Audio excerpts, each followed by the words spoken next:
तो जी finally Toronto land करने में सिर्फ आधा घंटा रह गया, ऑलमोस्ट पहुंच गए हैं। पिछले 13 घंटे की फ़्लाइट में एक बार डिनर सर्व हुआ, एक बार ब्रेकफास्ट। डिनर में पास्ता था, डिनर पे ब्रेकफास्ट में पैनकेक, और 2-3 बार स्नैक्स, लिकर और ड्रिंक्स वगैरह जो भी है वो आई।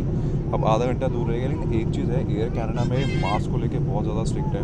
पिछले 13 घंटे में कम से कम 30 बार मुझे टोक दिया गया सिर्फ मास्क के लिए, बट पंजाबी फ्रॉम इंडिया बार बार उनके सामने लगा के बाद में हटा देते हैं। पर ठीक है, दुबई से मैं रात को 11 बजे निकला था।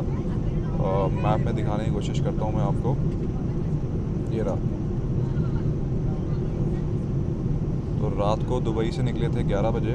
उसके बाद आपका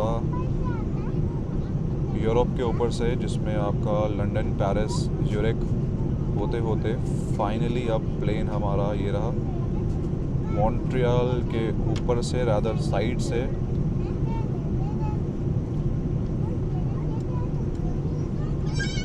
ये रहा, तो ये रहा प्लेन, ये रहा अभी करंट लोकेशन, ये रहा टोरंटो जहाँ हमने जाना है बेसिकली।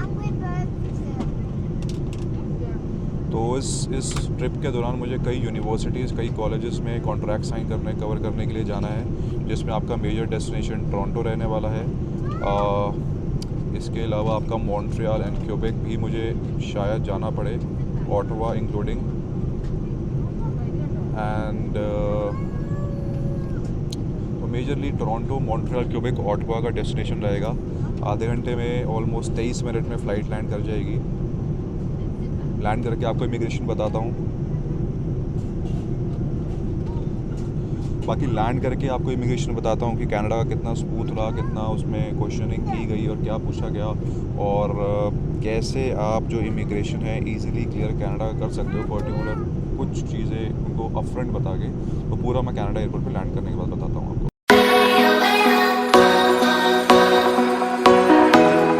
लो जी, पहुँच गया टोरंटो। सुबह के 5:15 पे टोरंटो लैंड हो गए थे। उसके बाद इमिग्रेशन चेक हुआ, इमिग्रेशन काफ़ी स्मूथ रहा। कनाडा ने काफ़ी चीज़ें एक्चुअली चेंज कर दी हैं इमिग्रेशन के टाइम पे। यहाँ पे अब स्टैंपिंग नहीं होती एंट्री के टाइम पे, और बेसिक डिटेल्स पूछी कि कहाँ रहने वाले हो, कितने दिन के लिए आए हो, क्या पर्पस क्या है आपका, और जो भी बेसिकली उन्होंने सारी चीज़ें पूछी मुझसे। तो अब फाइनली हम चेकआउट कर चुके हैं। इमिग्रेशन 5-10 मिनट में क्लियर हो गया था। कस्टम्स के बाद बैगेज वहीं पे ऑलरेडी पड़े हुए थे, तो कोई प्रॉब्लम ज़्यादा आई नहीं। अब बेसिकली एयरपोर्ट से मैं निकल के जा रहा हूँ अपने होटल की तरफ। मैंने टोरंटो डाउनटाउन में यॉर्क स्ट्रीट पे एक हार्बर फ्रंट के पास एक 2 BHK का एयरबीएनबी बेसिकली बुक किया है। वैसे मैं यूजुअली होटल्स में रहता हूँ, बट इस बार मैंने एयरबीएनबी बुक किया है।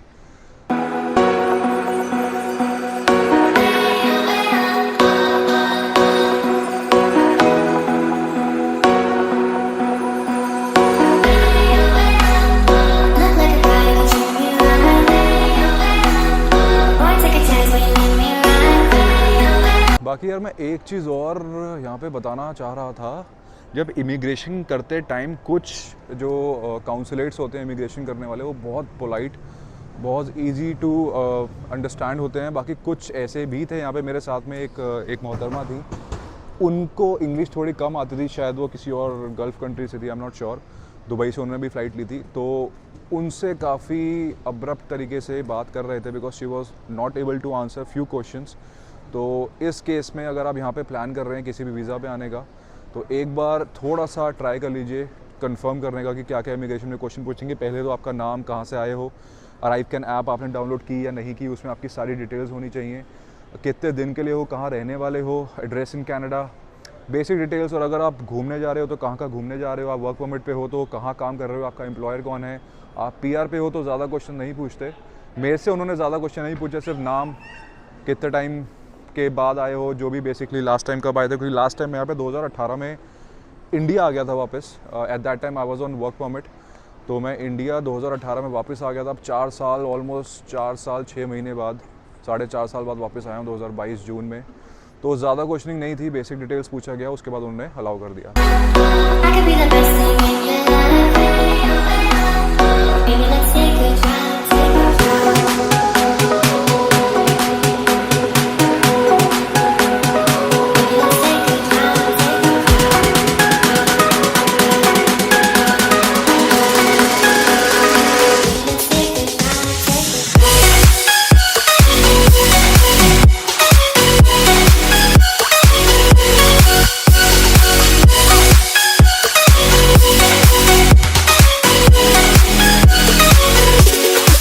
यार अभी टोरंटो एयरपोर्ट से टोरंटो डाउनटाउन जहाँ मेरा एयरबीएनबी बुकड है, वहाँ जाते वक्त रास्ते में हम्बर कॉलेज आया।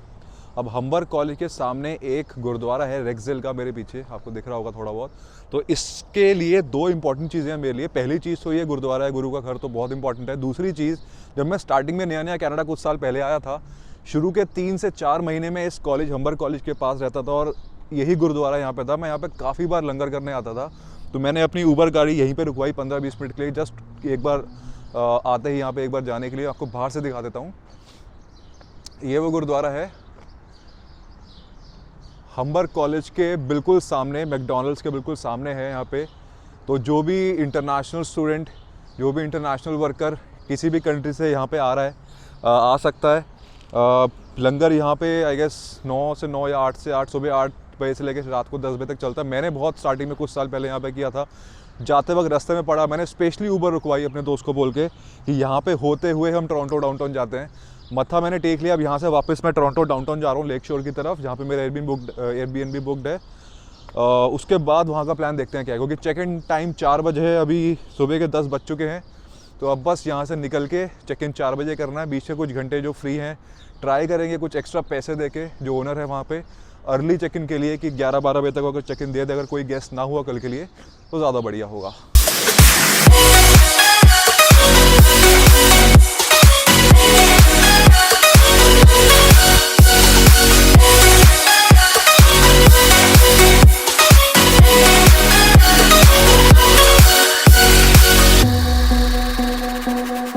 तो गुरुद्वारा चेक इन करने के बाद टोरंटो डाउनटाउन में हार्बर फ्रंट के पास मैंने एयरबीएनबी बुक कराया था अपना 3 दिन के लिए।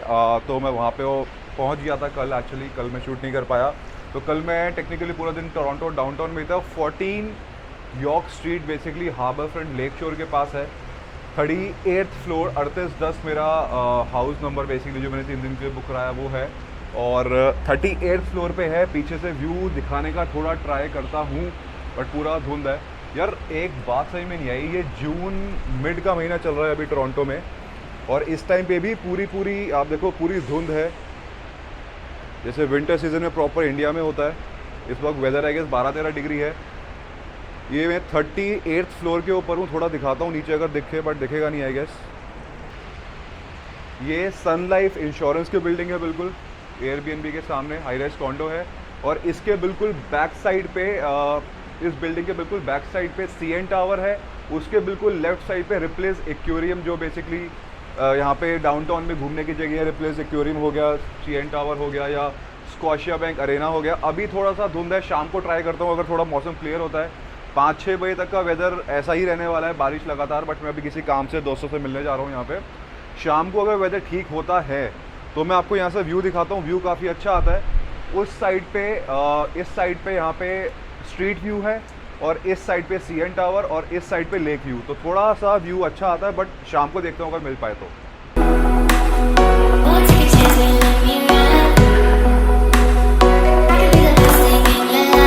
तो ये एयरबीएनबी जो मैंने 14 यॉर्क स्ट्रीट पे 38th फ्लोर पे बुक कराया था, अभी थोड़ी हालत ख़राब है, अभी सो के उठे हैं। तो ये इनका ड्राइंग रूम है, वाईफाई कनेक्टेड, एक बेडरूम है साथ में इसके। ये इसका यहाँ पे वॉशरूम सेपरेट अटैच्ड है। ये किचन छोटी सी उन्होंने यूज़ करने के लिए। बाकी पूरे यूटेंसिल्स वगैरह एयरबीएनबी में एक फ़ायदा होता है कि माइक्रोवेव चाहिए हो, टोस्टर वगैरह सब अवेलेबल रहता है विद किचन सेट, कि आप कुछ भी घर पे बनाना चाहो तो बना सकते हो। ये थोड़ा हम खाना पीने का सामान लाए थे, बैग्स वगैरह। ये वॉशिंग मशीन ड्रायर भी एयरबीएनबी में इंक्लूडेड रहती है, हालांकि हमारे किसी यूज़ की नहीं है, बट ठीक है, जिसको यहाँ पे काफ़ी लंबा टेन्योर वेट करना है वो यूज़ कर सकता है। और ये इनका वॉशरूम जो कि थोड़ा बहुत ठीक ठाक है। तो ठीक है, बेसिकली 1 BHK का सेट है 3 दिन के लिए। 3 दिन यहाँ रहने वाले हैं, इसके बाद नाइग्रा जाने वाले हैं अगले 2 से 3 दिन के लिए। उसके बाद मेरा मॉन्ट्रियल, क्यूबेक, ऑटवा और 1-2 शहर और है जहाँ मुझे जाने, जहाँ मुझे कॉलेजेस बेसिकली कवर करने हैं अपने ऑफिशियल काम के लिए भी। तो उसके साथ साथ घूमना फिरना चलता रहेगा। तो I will keep you updated basically इसके बाद मैं क्या करने वाला हूँ।